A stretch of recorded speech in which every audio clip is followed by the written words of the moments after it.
komoditas jatuh harganya, bantu perusahaan-perusahaan, kasih insentif fiskal agar mereka bisa bergerak. Begitu. Kemudian kalau faktor pembelanjaan pemerintah, APBN, government spending, meskipun kecil dalam konteks komponen pertumbuhan, tetapi pastikan ada stimulasi, ada stimulus, ada ekspansi dengan defisit yang tepat. Nah, kalau semua itu dijalankan bulan demi bulan, APBNP 2015, APBN 2016, insya Allah pertumbuhan bisa kita jaga untuk tidak terus meluncur, dan syukur-syukur pada saatnya akan meningkat dan tumbuh lebih kuat lagi.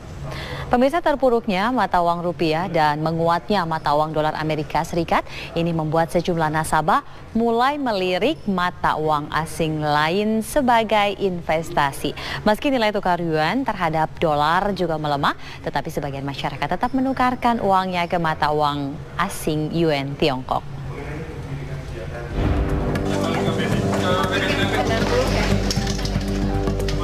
Penukaran mata uang asing di sejumlah tempat penukaran uang atau money changer masih didominasi mata uang dolar Amerika Serikat. Sejumlah nasabah menukarkan dolar untuk menangguh keuntungan. Meski dolar masih dominan, namun nasabah mulai melirik mata uang asing lain, diantaranya mata uang yuan Tiongkok. Sebagian nasabah memprediksi mata uang yuan akan menguat dalam beberapa bulan ke depan. Namun saat ini nilai tukarnya masih berada di angka Rp2.100 per 1 yuan.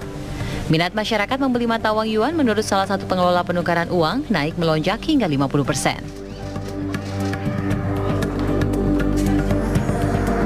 Lebih dominan USD jelas. Dibandingkan dengan yuan ya? Iya. Kalau yuan sendiri bagaimana? Yuan juga peminatnya nggak kalah ya, cuman tetap US lebih apa sih, dominannya lebih daripada yuan. Banyaknya para nasabah yang melirik ke mata uang yuan Tiongkok membuat pihak money changer telah menyiapkan stok untuk mengantisipasi terjadinya lonjakan penukaran mata uang ini. Tim TV One mengabarkan. Kabar mengenai Wayne Rooney yang mengakhiri puasa pada sektor usaha, ratusan buruh diperkirakan akan dirumahkan dengan alasan efisiensi akibat produksi yang terus menurun.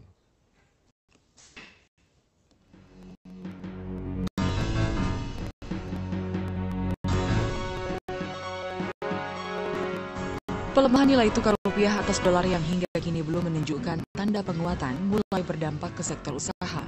Untuk alasan efisiensi karena produksi yang menurun, perusahaan terpaksa merumahkan sebagian karyawan mereka. Pengusaha tenun di Tuban, Jawa Timur, yang untuk proses produksinya harus menggunakan benang impor, terancam gulung tikar dan berencana mem-PHK puluhan karyawannya. Sejak rupiah melemah terhadap dolar Amerika, pemilik industri tenun, Zainal, merasakan dampaknya terhadap biaya usaha. Harga bahan baku tenun yang diimpor meningkat cukup signifikan. Kondisi semakin berat karena para langganan tenun Zainal adalah pembeli lokal. Daya beli para pembeli pun turun terdampak rupiah yang melemah. Kita akan mendatangkan dari impor, tetapi sudah lewat ke toko-toko distributor itu. Nah, tentu harga benangnya akan naik.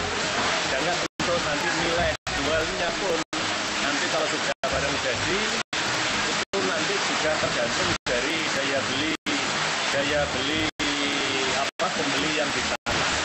Yang pasti nanti akan berdampak. Zainal kini tinggal menghitung hari. Jika penjualan tenun tidak mengalami peningkatan, ia terpaksa menutup usaha dan merumahkan para karyawannya. Dampak anjloknya nilai tukar rupiah terhadap dolar juga sangat dirasakan pedagang barang elektronik. Salah seorang pemilik toko elektronik di Kota Medan mengaku kehilangan omset sebesar 10 hingga 20% pasca ketidakstabilan nilai tukar rupiah terhadap dolar.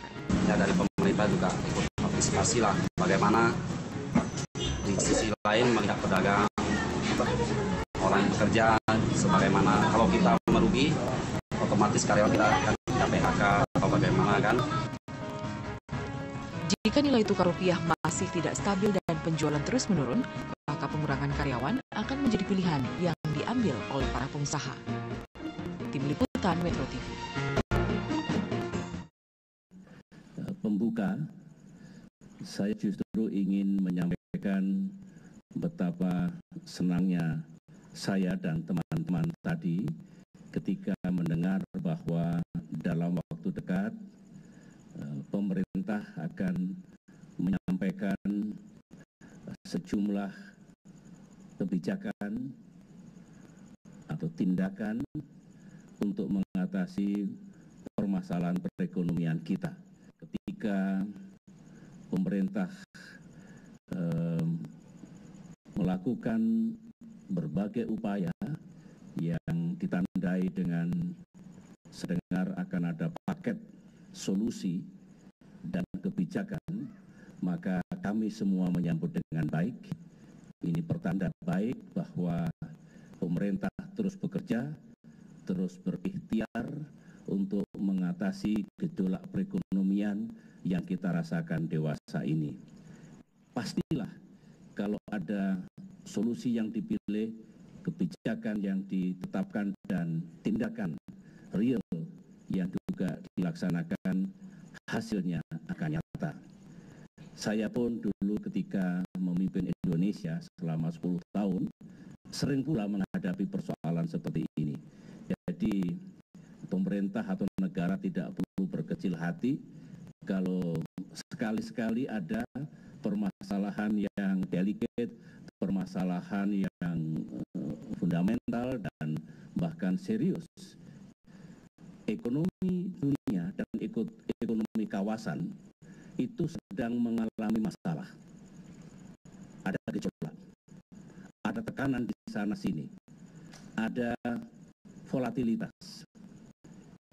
Dan fakta yang kedua, ekonomi Indonesia juga mengalami tekanan, gejolak, dan kesulitan. Pertumbuhan itu harus dijaga, jangan terus meluncur lagi ke bawah. Lantas, kalau memang investasi sedang terhenti, ya bikin sesuatu, kebijakan apapun yang bisa menggerakkan investasi kembali. Kalau ekspor kita sedang tertekan, sejumlah komoditas jatuh harganya, bantu perusahaan-perusahaan, kasih insentif fiskal agar mereka bisa bergerak. Begitu. Kemudian kalau faktor pembelanjaan pemerintah, APBN, government spending, meskipun kecil dalam konteks komponen pertumbuhan, tetapi pastikan ada stimulasi, ada stimulus, ada ekspansi dengan defisit yang tepat. Nah, kalau semua itu dijalankan bulan demi bulan, APBNP 2015, APBN 2016, insya Allah pertumbuhan bisa kita jaga untuk terus meluncur, dan syukur-syukur pada saatnya akan meningkat dan tumbuh lebih kuat lagi. Gerak cepat menjaga stabilitas pasar keuangan dan pasar modal. Otoritas bursa mengeluarkan jurusnya untuk mencegah turbulensi di pasar saham. 2 aturan pun dirilis PT Bursa Efek Indonesia. Badai belum berlalu, itulah yang terjadi di pasar saham dunia. Ketika pelaku pasar menanti langkah Bank Sentral Amerika Serikat menaikkan suku bunga acuan dan mewaspadai kebijakan pemerintah Tiongkok menahan perlambatan ekonomi negaranya. Dalam situasi yang tidak pasti, bursa saham dunia bergejolak. Nikkei 225 terkoreksi 10,65% sejak 18 Agustus. Penurunan terdalam dibukukan indeks komposite Shanghai yang mencapai 22%. Sementara bursa saham Nasdaq Amerika Serikat sekitar 9,8%. Bagaimana dengan IHSG? Sejak 18 Agustus, IHSG sudah terkoreksi 6%. Dua jurus dirilis BEI menjaga pasar saham. Pertama, melarang perdagangan short selling. Kedua, mengetatkan batasan auto rejection menjadi hanya 10% untuk setiap kisaran harga.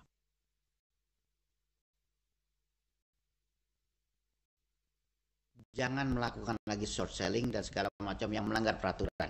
Untuk hal ini saya akan sangat tegas, keras. Tindakannya seperti apa sih, Pak?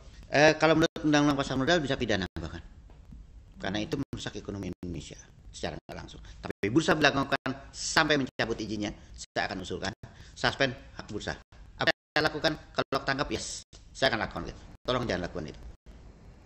Sementara, analisis pasar modal, David Sutianto, menganggap kebijakan ini sedikit tak adil bagi pelaku pasar. Ini kondisi pasar jadi unfair, tidak adil, karena kalau resikonya hanya 10%,